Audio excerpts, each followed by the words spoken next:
Assalamualaikum warahmatullahi wabarakatuh.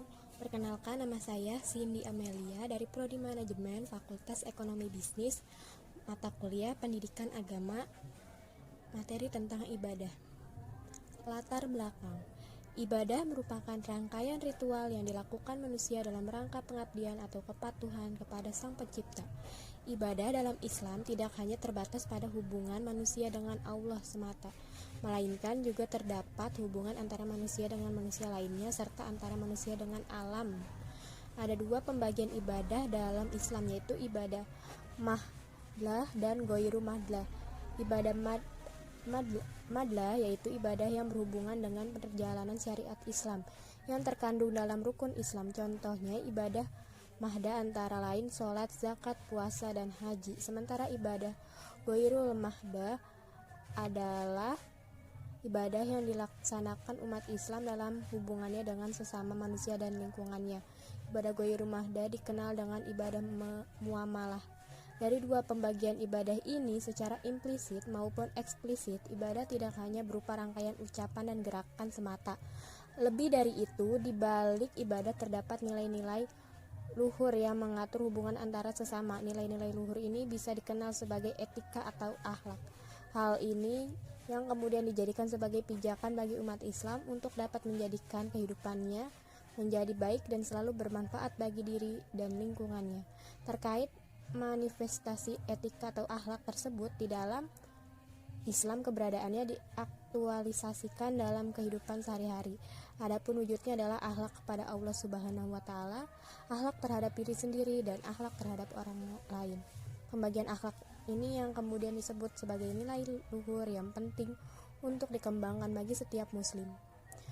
Berangkat dari ilustrasi ini jelas bahwa ibadah mempunyai nilai bagi yang menjalankannya. Selain nilai dari sebuah ibadah, keberadaannya juga mempunyai tujuan yang telah ditetapkan. Perintah ibadah ini terkandung dalam filosofi tujuan penciptaan manusia yang terkandung dalam surat Az-Zariyat ayat 56. Lanjut ke pengertian ibadah dalam berbagai perspektif. Secara etimologis, kata ibadah merupakan bentuk masdar dari kata-kata abad yang tersusun dari huruf ain, ba, dan dal.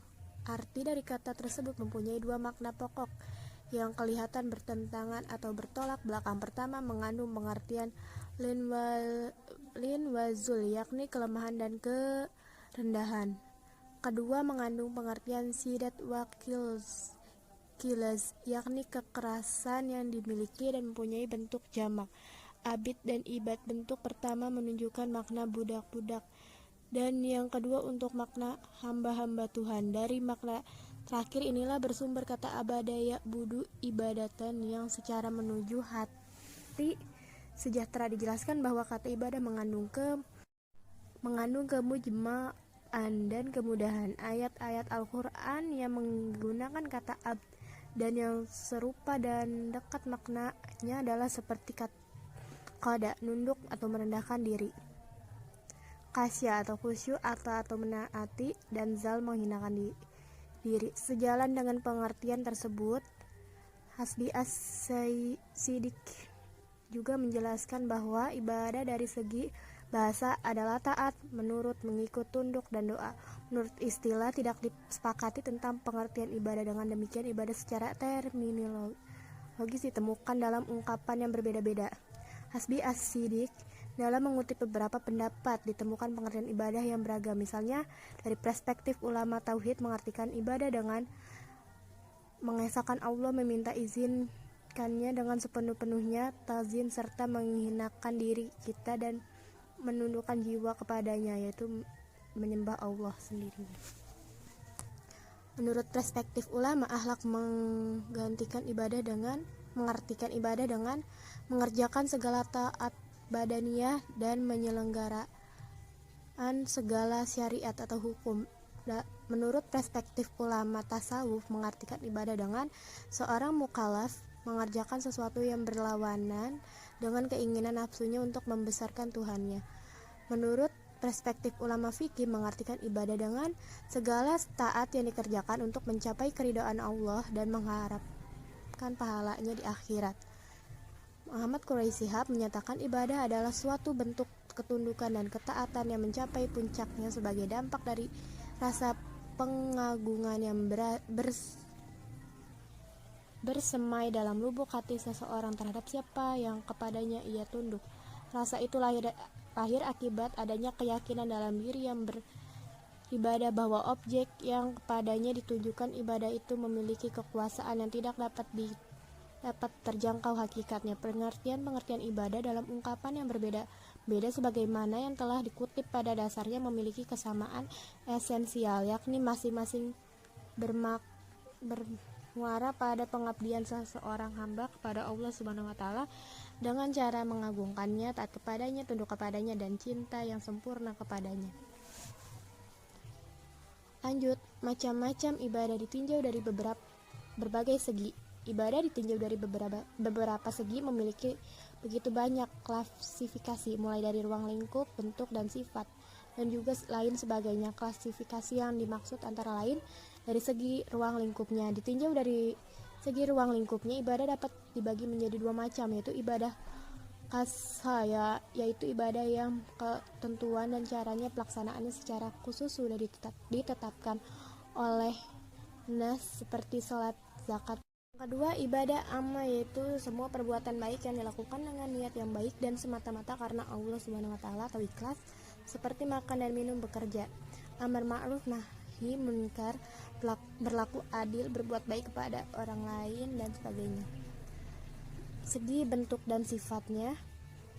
Ditinjau dari segi bentuk dan sifatnya, ibadah terbagi dalam 6 macam, antara lain ibadah pertama, ibadah yang berupa perkataan dan ucapan lidah seperti tasbih, tahmid, tahlil, takbir, taslim, doa, membaca hamdalah oleh orang bersin, tasmid, menyahuti orang bersin, memberi tahmiyah salam, khutbah, menyuruh yang ma'ruf, mencegah yang munkar, bertanya mengenai sesuatu yang tidak diketahui, menjawab pertanyaan, memberi fatwa, mengungkapkan persaksian, syahdah, membaca iqamah, membaca azan, membaca Al-Quran, membaca basmalah ketika hendak makan, minum, dan menyembelih binatang atau lain sebagainya, membaca Al-Quran ketika dikejuti syaitan dan lain-lain dan sebagainya.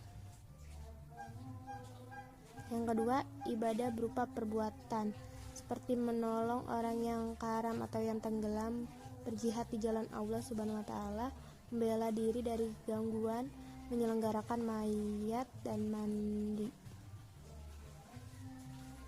Yang ketiga, ibadah-ibadah yang berupa menahan diri dari pengerjaan sesuatu pekerjaan, termasuk ke dalam ibadah ini ibadah puasa, yaitu menahan diri dari makan, minum, dan dari segala yang merusak puasa.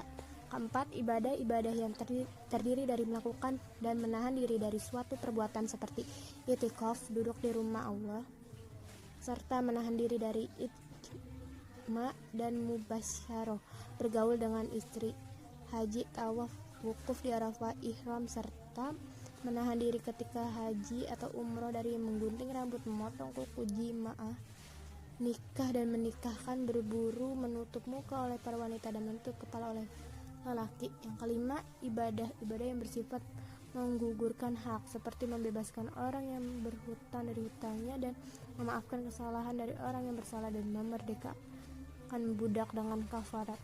Yang keenam, ibadah yang meliputi perkataan, pekerjaan, khusyuk, menahan diri dari berbicara dan dari berpaling lahir dan batinnya dari yang diperintahkan kita menghadapinya, seperti sholat. Salat dipandang sebagai ibadah yang paling utama karena salat melengkapi perbuatan-perbuatan yang lahir dan batin, melengkapi ucapan-ucapan, dan menahan diri dari berbicara serta menahan diri dari memalingkan hati dari Allah Subhanahu wa taala.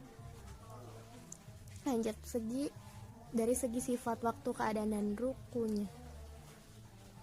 Apabila ditinjau dari segi sifat, waktu, keadaan, dan hukumnya, ibadat terbagi menjadi: yang pertama, muadah, yaitu ibadah yang dikerjakan dalam waktu yang ditetapkan syara.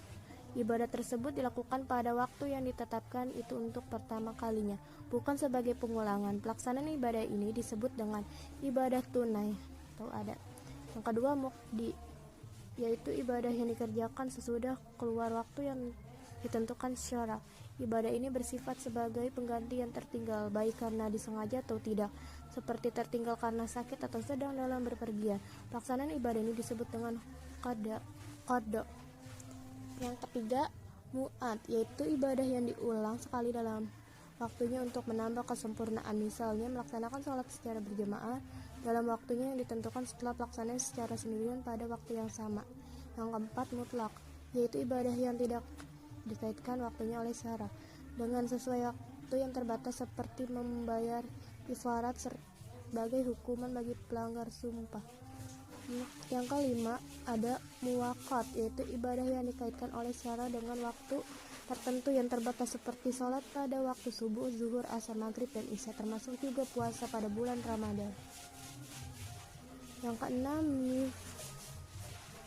muasa, yaitu ibadah yang lebih luas waktunya dari yang diperlukan untuk melaksanakan kewajiban yang dituntut pada waktu itu, seperti sholat 5 waktu. Seorang yang sholat diberikan kepadanya hak mengerjakan sholatnya di awal waktu, di pertengahan, dan di akhirnya. Yang ketujuh, mudhayak atau miyar, yaitu ibadah yang waktunya sebanyak atau sepanjang fardu atau difardukan dalam waktu itu, seperti puasa dalam bulan Ramadan hanya dikhusyukkan untuk puasa wajib dan tidak boleh dikerjakan puasa yang lain pada waktu itu, seperti puasa sunnah, nazar, dan lain-lain.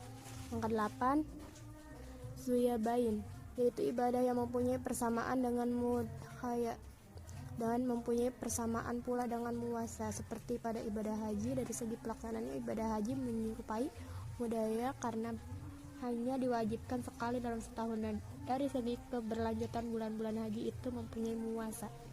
Yang kesembilan, muayyan, yaitu ibadah tertentu dituntut oleh syarat, misalnya Allah Subhanahu wa Ta'ala memerintahkan sholat, maka seseorang mukallaf wajib melaksanakan sholat yang diperintahkan itu, tidak boleh mengganti dengan ibadah lain. Yang ke-10,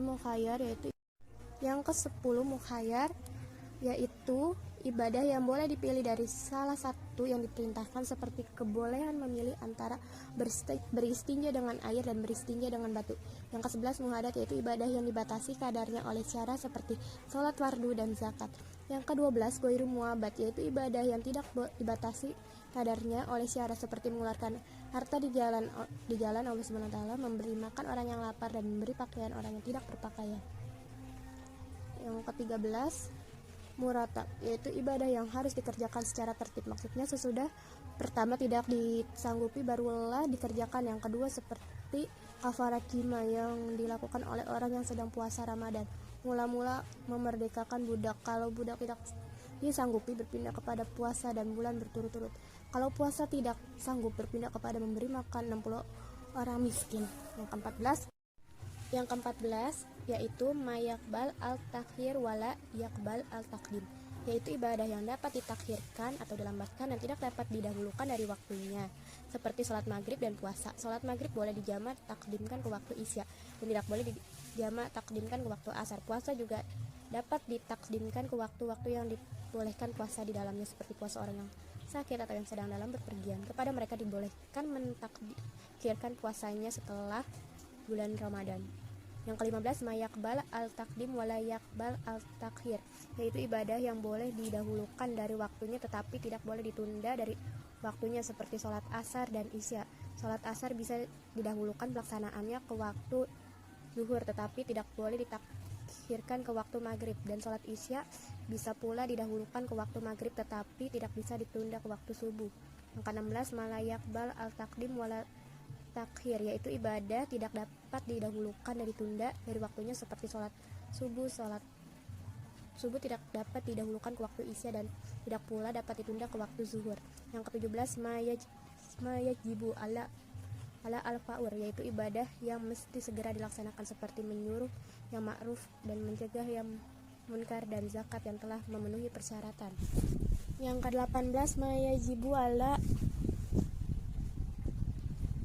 al-taraki, yaitu ibadah yang boleh dilambatkan pelaksanaannya, seperti nazar yang mutlak dan kafarat.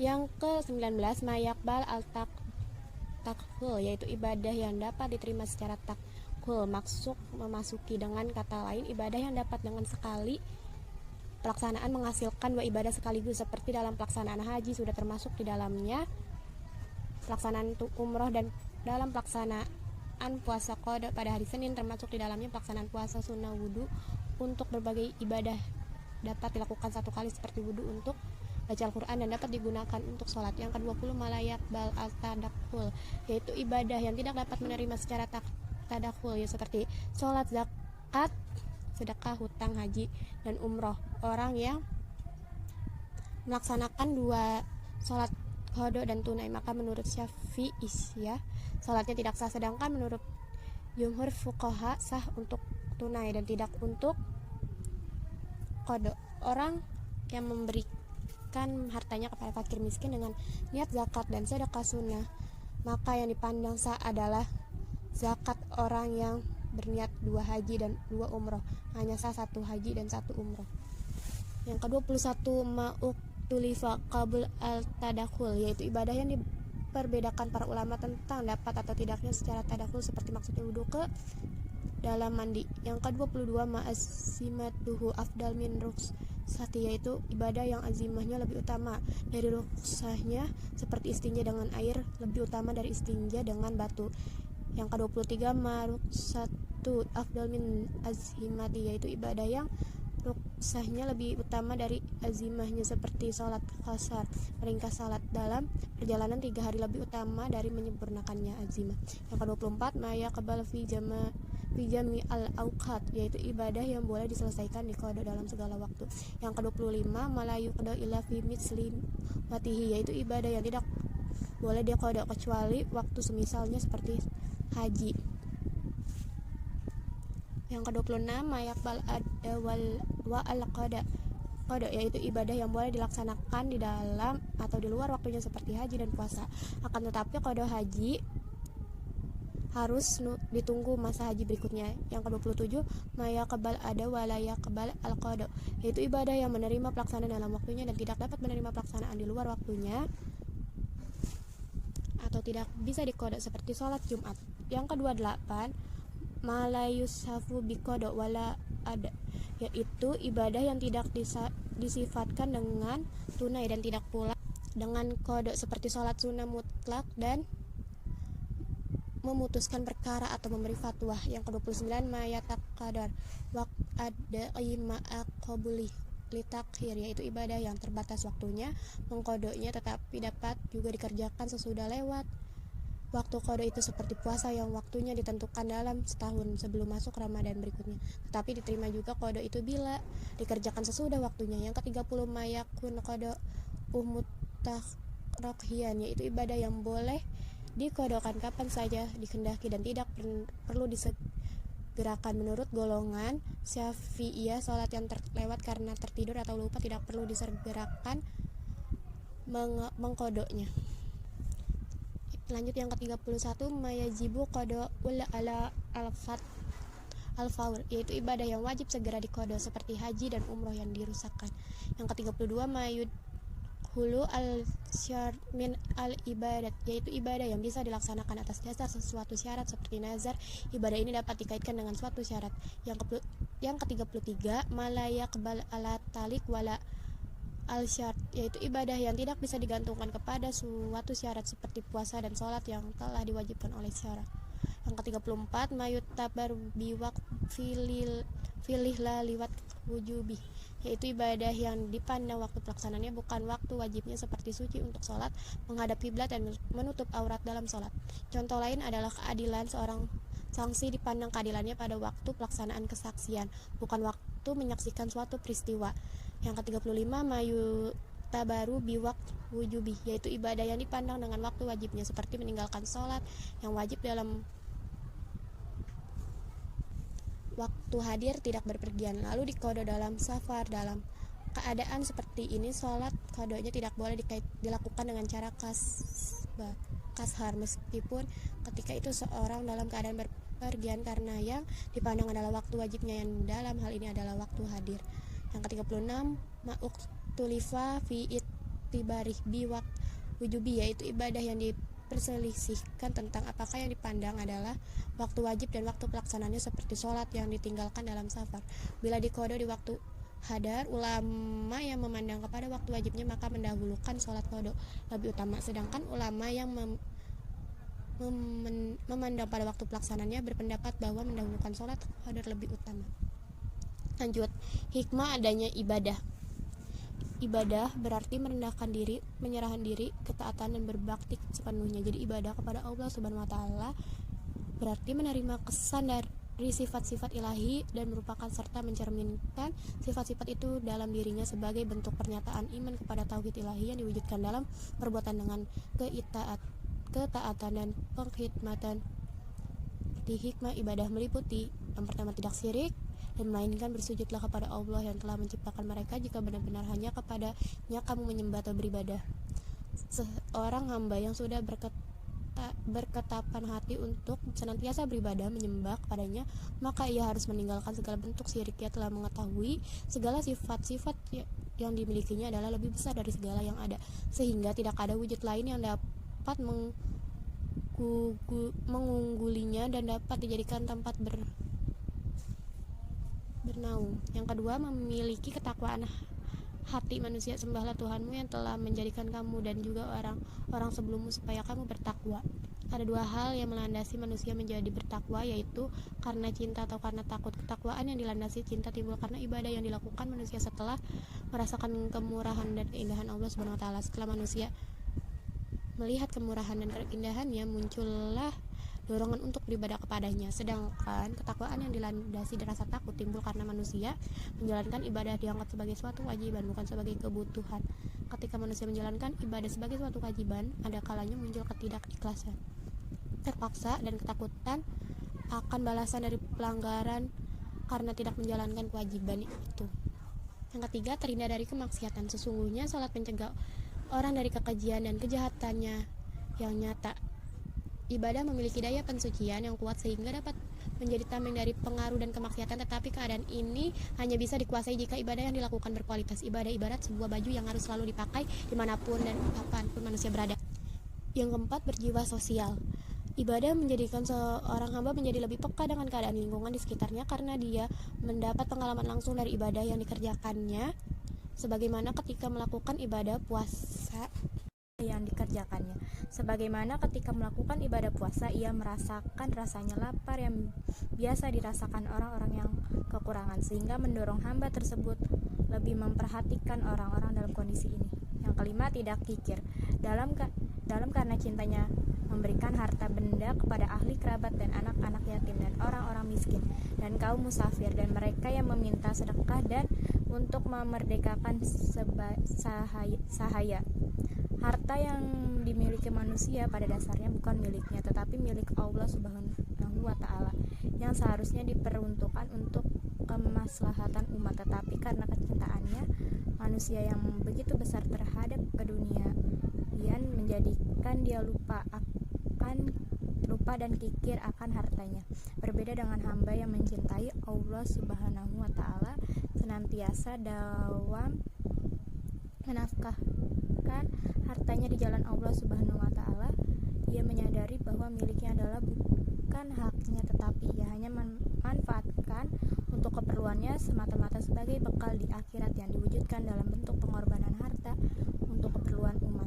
Yang keenam, merasakan keberadaan Allah Subhanahu wa taala yang dia melihatmu sewaktu kamu berdiri sholat dan bolak-balik dalam sujud. Ketika seorang hamba beribadah, Allah Subhanahu wa taala benar-benar berada di hadapannya, maka harus dapat merasakan melihat kehadirannya, atau setidaknya dia tahu bahwa Allah Subhanahu wa taala sedang memperhatikannya. Yang ketujuh, meraih martabat. Tiga ilah. Tangan Allah ada di atas tangan mereka. Dengan ibadah seorang hamba meleburkan diri dalam sifat Allah Subhanahu wa taala, menghanguskan seluruh hawa nafsunya dan lahir kembali dalam kehidupan baru yang dipenuhi ilham ilahi. Dalam martabat ini manusia memiliki pertautan dengan Tuhan, yaitu ketika manusia seolah-olah dapat melihat Tuhan dengan mata kepalanya sendiri, sehingga segala inderanya memiliki kemampuan batin yang sangat kuat memancarkan daya tarik kehidupan suci. Dalam martabat ini Allah Subhanahu wa taala menjadi mata manusia, yang dengan ini ia melihat, menjadi lidahnya, yang dengan itu ia bertutur kata, menjadi tangannya, yang dengan itu ia memegang, menjadi telinganya, yang dengan itu ia mendengar, menjadi kakinya, dengan itu ia melangkah. Yang ke-8, terkabul doa-doanya.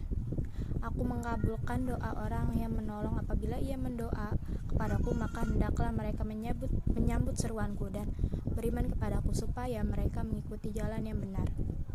Hamba yang didengar dan dikabulkan doa-doanya hanyalah mereka yang dekat dengannya melalui ibadah untuk selalu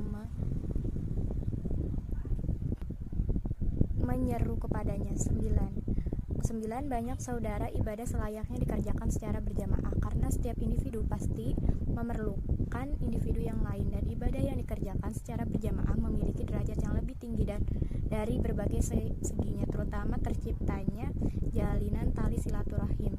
Dampak dari ibadah tidak hanya untuk individu tetapi untuk kemajuan semua manusia. Jangan pernah putus asa untuk mengajak orang lain untuk beribadah, karena ia sedang memperluas lingkungan ibadah dan memperpanjang masanya. Yang ke-10, memiliki kejujuran. Dan apabila kamu telah selesai mengerjakan sholat, maka ingatlah kepada Allah Subhanahu wa Ta'ala sambil berdiri, sambil duduk, dan sambil berbaring atas rusuk kamu. Ibadah berarti berzikir atau ingat kepada Allah Subhanahu wa Ta'ala. Hamba yang menjalankan ibadah berarti ia selalu ingat dan merasa bahwa Allah Subhanahu wa Ta'ala selalu mengawasinya sehingga tidak ada kesempatan untuk berbohong. Kejujuran mengantarkan orang kepada kebaikan, dan kebaikan mengantarkan orang ke surga. Yang ke-11, berhati ikhlas. Dan mereka tidak diperintahkan melainkan supaya beribadah kepada Allah dengan tulus, ikhlas dalam ketaatan kepadanya dengan lurus. Allah menilai amal ibadah hambanya dari apa yang diniatkan, lakukan dan dengan ikhlas dan berkualitas. Jangan berlebihan, karena Allah Subhanahu wa Ta'ala tidak menyukainya. Binasalah orang yang keterlaluan dalam beribadah. Beliau ulang hingga 3 kali. Yang ke-12, memiliki kedisiplinan. Ibadah harus dilakukan dengan dawam, rutin atau teratur, khusyuk, sempurna, terjaga dan semangat. Yang ke-13, sehat jasmani dan rohani. Hamba yang beribadah menjadikan gerakan sholat sebagai senamnya, puasa menjadi sarana diet yang sebat, membaca Al-Quran sebagai sarana terapi kesehatan mata dan jiwa. Insya Allah hamba yang tekun dalam ibadah dikaruniakan kesehatan. Mungkin segitu saja. Terima kasih. Wassalamualaikum warahmatullahi wabarakatuh.